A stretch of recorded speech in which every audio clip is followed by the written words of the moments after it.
12 News. Spreading holiday cheer all across the country, the Canadian Pacific Holiday Train pulls into the Northwest Metro. Then Golden Valley got one. Now see which city could be next for a Menards makeover. But first, got a crime tip? See how now there's an app for that. 12 News starts right now. The Hennepin County Sheriff's Office turns to technology to fight crime. Hello, everyone, and thanks for joining us. I'm Mike Johnson. I'm Jennifer Anderson. You can now send crime tips through text or by using a free smartphone app. Renee Bonneau joins us with more. Renee?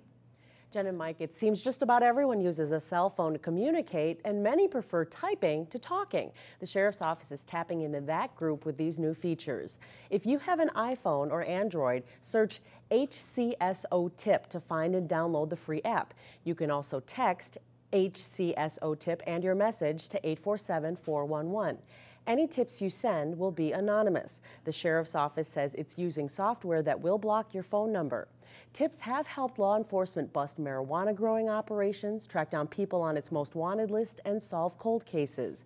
2 detectives and a supervisor will monitor messages that come in, and they'll reply with follow-up questions if they need more details. They say if you have any information you think they should know, send them a message. Oftentimes the public has that information that might be that one crucial piece that would break open a case that we have, be it from a property crime to a person crime, anything in between. Here's an example of how effective tips can be. In 2008, tips helped law enforcement track down a person involved in a deadly shooting outside Blondie's sports bar in Brooklyn Park. The Minneapolis man was hiding out in Florida when he was arrested. One important note, do not use the text or app features to report an emergency. The detectives might not always see or respond to them right away. Mike and Jen, so if anyone needs immediate help, they should just call 911. All right, thank you very much, Renee. Well, they did it in Golden Valley, and then came Richfield. Now Menards plans to tear down and put up a new store in Brooklyn Park. Menards wants to build a larger store to house more products and displays. The current store in Brooklyn Park was built in 1986. However, there are some roadblocks facing a tear down and rebuild. Right now, Menards' plans don't meet zoning requirements, and city staff believes the design quality would have to be significantly improved for the project to go forward. Right now, staff believes the design lacks the quality of the Richfield store under construction, and the issue heads to the City Council on Monday. If you have a clean, well-put-together home, chances are it will sell quickly. The Twin Cities housing market produced one of the largest gains in sales and prices last month. In Plymouth, for example, the median sales price jumped 29%. The reason prices are jumping, buyers are moving into bigger homes, and there are fewer homes on the market. The number of homes for sale last month was the lowest since January of 2003. Right now we're looking at a supply right now of about 3 to 4 months inventory on the market. When we were going through our worst days in this, towards the end of 2008, we were looking at about a 12-month supply. So what that means is houses are coming on the market. If they're priced appropriately, they're selling really quick. Here's a look at how homes were selling around the northwest suburbs. In Robbinsdale, the median sales price rose 7%. And in Golden Valley, the median sales price jumped 15%. However, there are exceptions to every trend, and in both Maple Grove and Brooklyn Park, prices actually fell 7%. The future of Crystal Little League is looking a little brighter. Stadium lights are going up at 2 of the baseball fields at Grogan Park in Crystal. The project will be paid for through grant money and donations, including a $20,000 grant from the Twins Community Fund. The Little League says the new lights will prevent games from getting cut short. The kids are over the moon just knowing that they're going to be able to have lights already next season. So our opening day ceremonies is all starting to take shape already, just as far as what does that look like. Because of course we want to play games under the lights that night. So that's anywhere from an hour to 2 hours of extra playing time for the kids. And they'll get to see different situations, they'll get more repetitions, they just get more playing time. They can't do anything but help. The Crystal Little League will pay the remaining balance of the project. Well, he has a great personality and a great work ethic. This week's Standout student is determined to set a good example for others, and that attitude has set Malcolm Suba on a path to independence and success. 1 cup shortening Always try your best and never give up. Yeah, 1 cup of brown sugar. Even if life is tough. 1 tablespoon of cinnamon. Always try your best and you will be a great and successful person in the future. Woo woo. They are words Malcolm Suba tries to live by every day. Ready to cook. The senior at Brooklyn Center High School is known for working hard 1 cup shortening. no matter what. All right. Today it is in his culinary arts class. I'm learning how to cook some foods that I never cooked before, and it gets me prepared for like when I get my own house or apartment. 1 cup. Malcolm's goal is to be a role model and a leader. Teaspoon. As a special education student, Take 2. he has a cognitive disability that sometimes makes it tough to comprehend certain things. Yeah. It hasn't stopped him from achieving his goals. Malcolm has found a wonderful place of leadership here at Brooklyn Center. He's a very good role model. He's very respectful. Yeah, thank you. Malcolm's education assistant says he's hardworking, responsible, and determined. Malcolm, he seeks independence, and he's not a kid that's really looking for handouts. He wants to understand things on his own, and he'll do whatever it takes. He'll persevere through the challenges in order to understand. I know what's so funny. As a member of several student service groups, a singer in the choir, and an active volunteer at church, 2 cups. Malcolm's drive to always do his best has not only led to his own growth, but inspired his classmates as well. So that other kids can see me as someone to look up to, or so they can do their best in school like me and graduate from high school and go on to college and get the education that they need to get. Malcolm wants to attend Brown College and pursue a career as a police officer. Well, still ahead, we catch up with an Osseo grad who's skiing today in the World Cup. Plus, a local high school boys swimming team gets set to host a big invitational meet on Saturday. But first, all aboard for a holiday tradition that people wait for all year. Reporter Shannon Slatton is there. Shannon?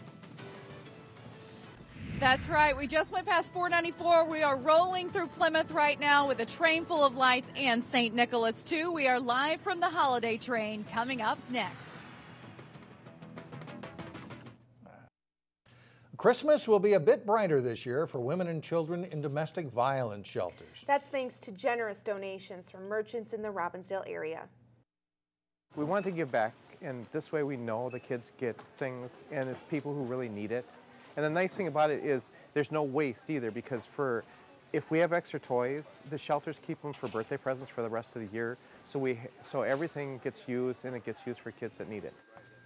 For the 23rd year, the Robbinsdale Chamber of Commerce collected donations and then shopped for toys for children in shelters all over the metro. Volunteers were able to spend a record $3,000 on toys at Mills Fleet Farm. Items will be sorted next week and then taken to area shelters. We set it up like a little shop at the shelter. So the moms come down and they pick out what they want for their child. And, you know, a lot of times just the joy on the mom's face, and a lot of times we see tears when they're picking out what they want because they don't expect it. Besides Robbinsdale merchants, this year the Robbinsdale and St. Louis Park Lions Club helped out with the toy drive too.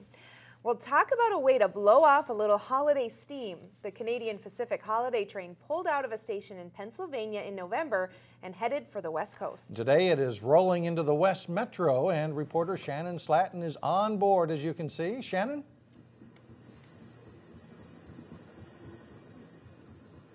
We are on board the holiday train and we are headed toward Loretto. It's one of 150 stops on the Canadian Pacific holiday train journey from the East Coast all the way to the West. Ed Greenberg with Canadian Pacific joins us. He actually lives in Maple Grove, so we can say he's one of us.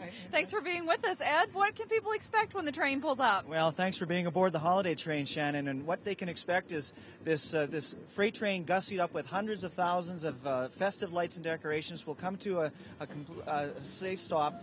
The stage door will then open and there'll be a live entertainment show for about 30 minutes, all about raising money and food for the local food shelf in Loretto and for the many communities we've been at throughout this journey since November 28th in Scranton, Pennsylvania. So it's not just all fun and games, although there is a great show that goes along with it. What do you ask folks to bring along? Well, we're asking folks to bring a non-perishable food item or a cash donation to their local food shelf, because the importance of this program is that everything we raise in each community stays in that community for local distribution to help those less fortunate. It's a wonderful opportunity for people to see a live festive show, but also with an important message, and that is hunger is an issue in all our communities. All right, We're expecting a big crowd out in Loretto in just a few minutes, and we will check in with you in just a few minutes. We are just about to come to a stop here aboard the holiday train. Back to you guys. Looks like fun. Thank you very much, Shannon. Well, John Jacobson is in next with sports. He has highlights of a back-and-forth battle in girls basketball between Wayzata and Cooper.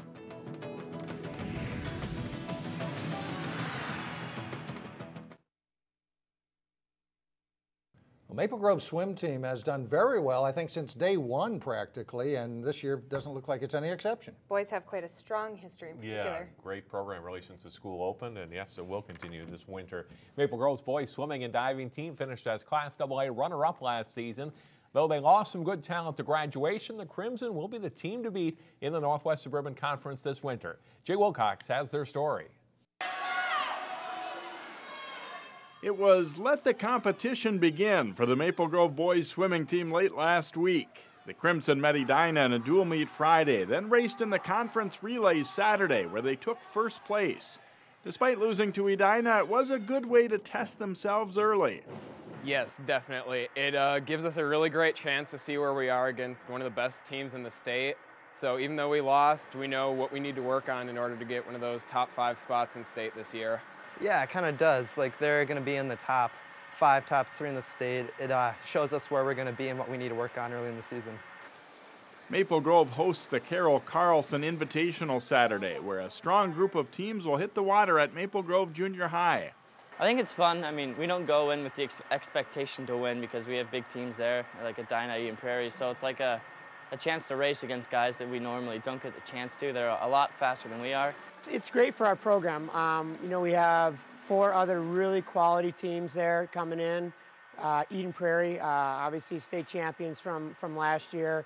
Edina, Wayzata, and Mounds View. If anybody out there is looking to come, we are, it's our Toy for Tot drive. So if somebody comes with a toy, unwrapped toy, obviously they'll get a free heat sheet. Maple Grove placed second in the state meet last season. Reaching those kind of heights again won't be easy, but this should turn out to be a pretty strong squad. We lost, I think, five of our 5 members off our state team from last year, which is a hard hit, but at the same time it gives a lot of the younger guys a chance to step up and swim the spots that they wouldn't have gotten chances to swim if we didn't lose the seniors. If we got top 5 in state, I think that would be a good season for us. Definitely winning sections, winning conference. These early tests will give Maple Grove an idea what it'll take to get there. Jay Wilcox, 12 Sports. Maple Grove hosts Armstrong in a dual meet Thursday before Saturday's Carol Carlson Invitational. The meet Saturday starts with diving at 8:30 a.m. and swimming at 12:30 p.m. at Maple Grove Junior High. Wayzata's girls basketball team edged Cooper in the Section 6 4A semifinals last season, the second of 2 wins by the Trojans over the Hawks a year ago. The first of what could be 2 meetings this season took place in a rare Wednesday night game at Wayzata. Highlights from this one: Kiana Nickel splits the defenders, her pass is tipped, and the Trojans keep it, and Katie Schultz dribbles in for the pull-up jumper for the Trojans. Cooper answers here as Chelsea McGee whips the pass down low to Hannah Deneur, who feeds Jasper McNeil for the shot, as Cooper goes in front 15-14. A nice crossover by McGee, and she gets the assist on the bucket by McNeil, and Cooper leads 21-20. McGee drives and passes to Talia Rich for the drive from the wing. Rich scores 16 points. Cooper leads 27-24 at the half. The McGee to Rich combination works again for the Hawks. Rich drives to score. Cooper's up 31-24, and things look good for the Hawks. But Wayzata is far from done. They work the wall around, and it results in a layup for Riley Johnson as Wayzata surges into the lead. Nickel drives and draws a defender before dishing to Schultz for a 3. Now it's Wayzata up 7, 45-38. Schultz scores 24 on the night. The lead all scores as Wayzata holds off a Cooper rally to win it, 57-54. You'll be able to see those same schools matched up in boys basketball Friday night. The Hawks and Trojans tip at 7 o'clock at Wayzata. You can watch it live here on Channel 12 that night. It also replays Saturday night at 8:30 and 11 o'clock. It's going to be a great winter for basketball in the area. 2 longtime rivals are now ranked 1-2 in the state in the largest class in boys basketball. After Park Center's win over previous #1 Apple Valley, the Pirates move up to #2 in the Class 4A rankings behind arch rival and defending champion Osseo. Hopkins drops to #6 after a loss to Tartan. Maranatha Christian Academy's boys are ranked #1 in Class A, with Heritage Christian at #3. Hopkins in 4A, Providence Academy in 2A, and Maranatha in Class A are all rated #1 in girls basketball. A local cross-country skier joined the ranks of an elite feud Thursday as he competed in the World Cup. Matt Leach was among 67 men from around the world who qualified to compete in the 15K World Cup cross-country ski race in Canmore, Alberta, Canada. He's an Osseo High School graduate and is seen here working out at Elm Creek. He narrowly missed qualifying for the Olympics in 2010, and he's now got his eyes on the 2014 Winter Games. Leach says competing in an event like the World Cup is a great primer for the elite competition of the Olympics. It's really fun skiing against the top guys in the world and taking in the atmosphere. Hopefully, I'm looking to make World Championships in Italy. So that's kind of the big goal. But this is just a World Cup circuit here, so these are kind of a good stepping stone to World Champs and Olympics. Matt says Olympic qualification started mid-January, and his hopes are high. He races again on Sunday. Good luck to him. Tough competition. Absolutely, I'm sure. Yes. Thanks, John. Well, we've been tracking the Canadian Pacific Holiday Train, and it's now here in the West Metro. The train is all decked out in holiday lights and ready to give people a show in Loretto. Stay tuned for more coming up next.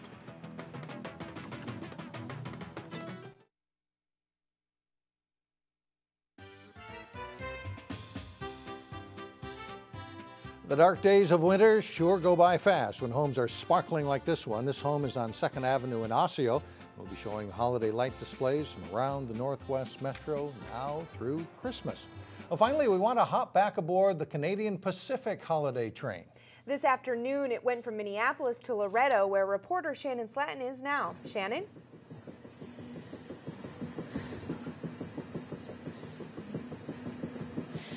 Hi, Jen and Mike. We are just about to pull in Loretto. We are less than a mile away. When we get there, the crew will get ready to put on a show.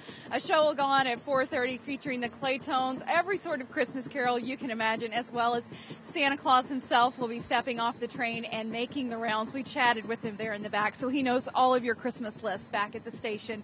And of course, this is for a good cause. Folks are encouraged to bring canned goods. They're also encouraged to bring a donation, and it goes to the Hanover area food shelf. And so they've been collecting these donations at each of the 150 communities that the train has stopped at all across the country. This is going to be a lot of fun. After Loretto, it will stop in Annandale and go on down the line. It'll be in Minot on Sunday. So it's been a good ride, and we are coming to a stop here on the holiday train. Back to you guys. That's it for now.